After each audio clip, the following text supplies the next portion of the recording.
Hello everyone, कैसे आप सब। आज जीएसटी की 53rd काउंसिल मीटिंग थी, जिसके तहत बहुत सारे जीएसटी से रिलेटेड जो एस्पेक्ट है उसके ऊपर डिसीजन हुआ है, जो कि बहुत ही ज़्यादा इम्पोर्टेंट था इसका होना। इससे आज बहुत सारे बिजनेसमैन को रिलीफ मिला है। हम बहुत सारे एस्पेक्ट के बारे में बात तो करेंगे ही, साथ ही साथ ऐसे दो इम्पोर्टेंट डिसीजन के ऊपर बात करेंगे जिसे लेकर सारे बिजनेसमैन बहुत दिनों से नाराज थे और इसे लेकर लोग हाई कोर्ट, सुप्रीम कोर्ट तक पहुंच चुके थे। ऐसा क्या ये डिसीजन आज लिए हैं जिससे बहुत सारे बिजनेसमैन को रिलीफ मिला है, उसी के बारे में समझेंगे। नमस्कार, मैं हूं मनीष झा। देखिए, extension of the deadline for the claiming ITC under section 16(4). 16(4) क्या है? 16(4) है आईटीसी क्लेम करने का टाइम लिमिट। आईटीसी क्लेम करने का जो टाइम लिमिट है वो क्या है? किसी भी फाइनेंशियल ईयर का आईटीसी क्लेम आप कब कर सकते हैं? नेक्स्ट ईयर का सितंबर का रिटर्न जब आप 20 अक्टूबर तक लगाते हैं उसके पहले। ये डेडलाइन अगर आप क्रॉस कर लेते हैं तो आपको सारी आईटीसी रिवर्स करनी पड़ती थी, साथ ही साथ इंटरेस्ट और पेनाल्टी भी देनी पड़ती थी। और इसी को लेकर बहुत सारे बिजनेसमैन ने अपना राइट्स बताकर बहुत सारे हाई कोर्ट में पिटीशन फाइल किया, लेकिन किसी भी हाई कोर्ट से अभी तक सही डिसीजन नहीं मिलकर आया और ना ही उन्हें रिलीफ मिली। आज ये डिसीजन जो चल के आया है 16(4) से रिलेटेड, इससे बहुत सारे बिजनेसमैन को रिलीफ मिलेगी। तो आखिर क्या है इस डिसीजन में, समझिए। बोल रहा है कि 16(4) की जो डेडलाइन है उसे एक्सटेंड कर दी गई है। मतलब किसी भी फाइनेंशियल ईयर जब से जीएसटी का अमेंडमेंट जब से जीएसटी रजिस्ट्रेशन आया है, जीएसटी आया है 2017 से, 2017-18 फाइनेंशियल ईयर से लेकर फाइनेंशियल ईयर 20-21 तक, 17-18, 18-19, 19-20 और 20-21, इन 4 फाइनेंशियल ईयर में अगर किसी बिजनेस पर्सन ने अपनी आईटीसी क्लेम की है तो उसकी अगर डेडलाइन अगर बना दी गई है 30 नवंबर 2021, जी हाँ, ये नहीं कि एक फाइनेंशियल ईयर की नेक्स्ट ईयर की डेडलाइन, 2021 फिक्स। इन 4 फाइनेंशियल ईयर के लिए जो डेडलाइन बनाई गई है वो 30/11/2021। अगर इसके पहले किसी भी बिजनेस फर्म ने अगर आईटीसी क्लेम की है, अब उन्हें नोटिस नहीं आएगा 16(4) से रिलेटेड। जी हाँ, 30/11/2021 ये न्यू डेडलाइन आज के डिसीजन में लिया गया है।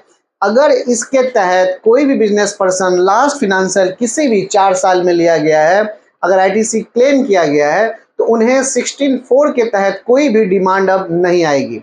ये बहुत ही ज़्यादा इंपॉर्टेंट पॉइंट था। आज 53rd काउंसिल मीटिंग में इस पॉइंट को रखा गया है, जिससे बहुत सारे बिजनेस पर्सन को रिलीफ मिलेगी। अब देखिए, दूसरा सबसे जो इंपॉर्टेंट पॉइंट है ये है कि waiving interest penalty for the demand notice issued under section 73-74। आप आमतौर पे ये डेली देख रहे होंगे अगर लिटिगेशन मामले से हो तो 73-74 से रिलेटेड बहुत सारे नोटिस आते हैं टैक्स पेयर को, बिजनेस पर्सन को। क्यों आते हैं?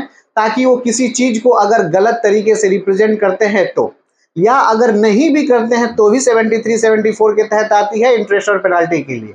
लेकिन अब ये बहुत बड़ी डिसीजन ये ली गई है कि अगर आप फ्रॉड नहीं कर रहे हो या मिस रिप्रेजेंट नहीं कर रहे हो या मिसकंडक्ट नहीं कर रहे हो, किसी भी तरह का रॉन्गफुल एक्टिविटी नहीं कर रहे हो अपने जीएसटी रिटर्न के साथ, या कोई भी जीएसटी डाटा गवर्नमेंट से जो शेयर कर रहे हो वो अगर फ्रॉड नहीं है, मिस रिप्रेजेंट नहीं कर रहे हो, मिसकंडक्ट नहीं कर रहे हो, कोई भी सस्पिशियस चीज नहीं है, तो आपके ऊपर इंटरेस्ट और पेनाल्टी की जो वेव ऑफ हो चुकी है। आपको अब इंटरेस्ट और पेनाल्टी सेक्शन 73-74 के माध्यम से नहीं आएगी, सिर्फ आपको टैक्स पेमेंट करनी होगी।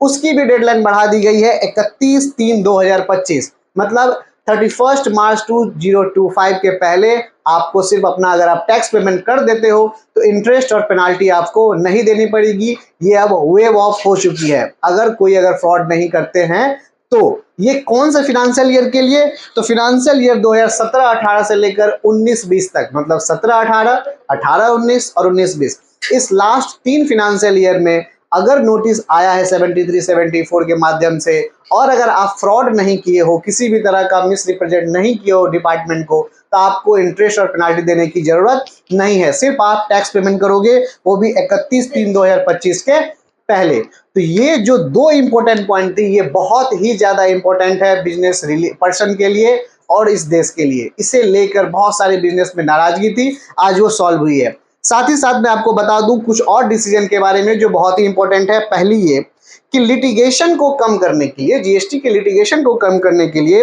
जीएसटी ट्रिब्यूनल में जो अपील होती है उसकी जो मॉनेटरी वैल्यू होती है वो अब बढ़ा दी गई है। अब जीएसटी ट्रिब्यूनल में अपील पर 20 लाख की मॉनेटरी वैल्यू रखी गई है लिमिट, और इसी को हाई कोर्ट में अगर जाने के लिए 1 करोड़ की मॉनेटरी वैल्यू रखी गई है। सिमिलरली सुप्रीम कोर्ट के लिए 2 करोड़, मतलब लिटिगेशन कम करने के लिए मॉनेटरी वैल्यू को बढ़ा दिया गया है। अगर आप अपील करते हैं, अगर जीएसटी अपीलेट ट्रिब्यूनल में जाते हैं तो 20 करोड़ तक की आपकी जो प्रॉब्लम है वो होनी चाहिए अपील की। हाई कोर्ट के लिए 1 करोड़ और सुप्रीम कोर्ट के लिए 2 करोड़। ये एक महत्वपूर्ण कदम है।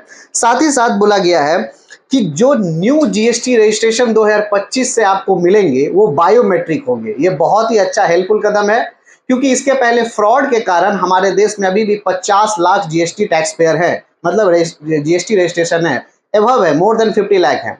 तो इसमें कितने फ्रॉड हैं कितने अनफ्रॉड हैं ये बड़ा मुश्किल हो जाता है किसी को डिस्क्राइब करना। तो इस चक्कर में जो जेन्युइन टैक्स पेयर होते हैं, जेन्युइन बिजनेस पर्सन होते हैं, उन्हें जीएसटी नंबर लेने में बहुत ही प्रॉब्लम फेस करनी पड़ती थी। अब इसको सॉल्व करने के लिए ये कहा गया है कि नेक्स्ट ईयर से बायोमेट्रिक होगी। ये बहुत ही ज़्यादा जरूरी है और होनी भी चाहिए। नेक्स्ट पॉइंट जो है ये है कि जीएसटीआर 1 में बदलाव करने की सुविधा दी गई है, मतलब जीएसटीआर 1 में कुछ अमेंडमेंट होगी, कुछ अच्छे पॉइंट आएंगे। साथ ही साथ एक इंपॉर्टेंट पॉइंट है, जीएसटीआर 1A के नाम से एक न्यू फॉर्म भी इशू होगा जीएसटीआर 1A के नाम से। कुछ पार्ट्स में जीएसटी बढ़ा भी दिया गया है, जैसे पेपर से बने बॉक्स पर 12% जीएसटी लगा दिया गया है, मिल्क कैन पर 12% जीएसटी लगा दिया गया है, सोलर कुकर पर 12% जीएसटी लगा दिया गया है। वहीं एक अच्छी गुड न्यूज ये आई है कि जीएसटी एग्जेम्प्ट किया गया है रेलवे सर्विसेज में। अब रेलवे का अगर टिकट काटते हो तो ये मत सोचिएगा जीएसटी चला गया, जी नहीं। रेलवे के कुछ सर्टेन सर्विसेज के ऊपर जीएसटी एग्जेम्प्ट कर दिया गया है, जैसे कि अगर आप रेलवे के अंदर जो वैन होते हैं, वैन की अगर आप सर्विसेज लेते हो तो एग्जेम्प्ट हो जाएगी। साथ ही साथ रेलवे में अगर आप प्लेटफॉर्म टिकट काटते हो तो वो अब एग्जेम्प्ट हो जाएगी। तो कुछ चीजें अच्छी हुई है, कुछ चीजें थोड़ी बढ़ाने वाली हुई है। फिर जीएसटीआर 4 की जो फाइलिंग लिमिट है, वो फाइलिंग की डेडलाइन जो ड्यू डेट है वो 30 जून तक बढ़ा दिया गया है। लेकिन सबसे बड़ा जो इंपॉर्टेंट पॉइंट है ये है सिर्फ ये 16(4) से रिलेटेड जो बहुत सारी प्रॉब्लम फेस करनी पड़ती थी, उसकी अब न्यू डेडलाइन हो गई है 30 नवंबर 2021, और इंटरेस्ट पेनाल्टी 73 के वेव ऑफ कर दिया गया अगर फ्रॉड नहीं है तो। और उनकी जो टैक्स लिमिट टाइम है टैक्स पेमेंट करने की वह 31 मार्च 2025।